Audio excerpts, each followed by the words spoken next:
Welcome back to Stakelbeck tonight. The Middle East continues to stand at a pivotal moment. From Iran's nuclear ambitions to Hezbollah's future in Lebanon to growing threats from Turkey, the region is undergoing a major realignment that could reshape the security of Israel and the entire world.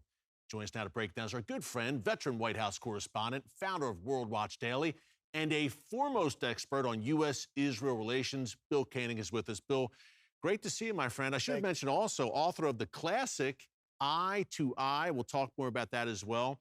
But hey, let's start with Lebanon, Bill. I know you're watching the region very closely. The U.S. brokered this deal between Lebanon and Israel, historic deal last Friday, and it seems great on paper. It's a good thing. Israel's happy, the U.S. is happy, Lebanon's happy, but you have Hezbollah there, the Iranian regime entrenched in Lebanon as well. At the end of the day, it seems like they're not going to go quietly and just disarm. Where do you think that deal could be heading? Well, that's a good point, Eric. I think I like what Ambassador Huckabee said today. He said, I look forward to the day that I can drive from Jerusalem to Beirut and return. And I think there's a lot of optimism from the United States. Marco Rubio was very involved. Ambassador Leiter, who is an incredible Israeli ambassador to the U.S., and the Lebanese people have been held hostage to Hezbollah for so long, Eric. So I think they're encouraged, but obviously they know they still have a problem. It's called Hezbollah. And in a lot of ways, they're looking to Israel to maybe finish the job.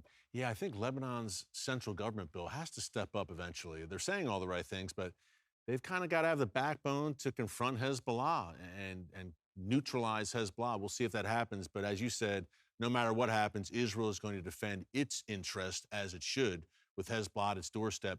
Hey, you've been warning about Iran on the ropes right now, of course, weakened, but they've got powerful friends, Russia, China. Bill, talk more about that axis of evil. China, Russia, Iran. We can throw North Korea in the mix as well, but China and Russia in particular are still propping up the regime in Tehran. Well, you know, they have so much money invested. You know, Iran receives a tremendous amount of money. I mean, most of their oil goes to China and Asia, but, you know, China is invested $40 billion plus in Iran. They're very clever, very crafty. After President Trump's trip to China, President Trump didn't quite have the spunk that he typically has, and I think he was expecting more help from China. China's very on Iran. Yeah, Strait of Hormuz.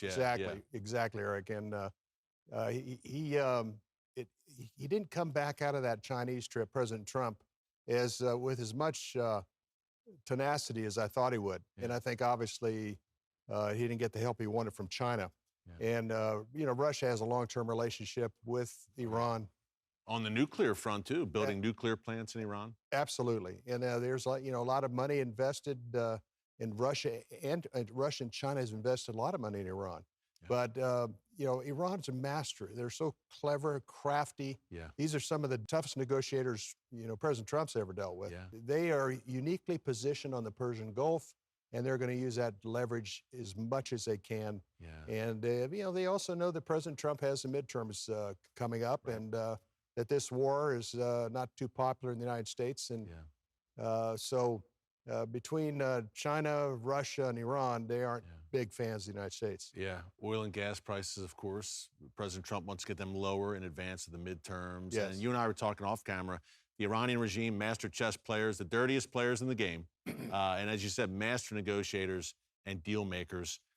Speaking of which, maybe not a master deal maker, but he's another adversary of Israel, Recep Erdoğan, the Turkish president. Bill, he's just increasing the rhetoric. I mean, he's essentially talked in the past several months about confronting Israel militarily. I mean, rhetoric on that level. Now Prime Minister Netanyahu is striking back, at least in a verbal sense, and saying, look, we're watching you, Erdoğan, we're concerned.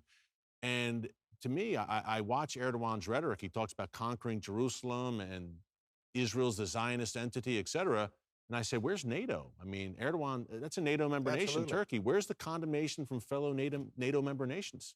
Well, it's a big concern. And also, President Trump is talking about selling some of our most advanced jet engines to Turkey. And the F-35.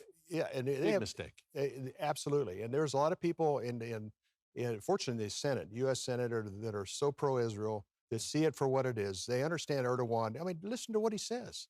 believe what he says. And he's not a friend of Israel. Yeah. And he's playing to the Muslim Brotherhood. This is his big backer. He sees himself as being the leader of the Middle East. Yeah. And he knows if he can be cantankerous and difficult and say certain things, that he's going to win favor with the Sunnis and the Shiite, but mostly the Sunnis, which is 80% of Islam. So, Eric, one of the key leaders that we watch biblically and prophetically is Erdoğan, major player. Absolutely. I'd say outside of the Iranian regime, he engages in some of the most vicious anti-Semitic rhetoric that we'll see from a world leader. Without a doubt. No doubt. And the irony, Turkey and Iran really don't have that great a relationship unless it's business. Yes. And then they do business together. Or they've kind of used each other in this recent conflict going all the way back to late February.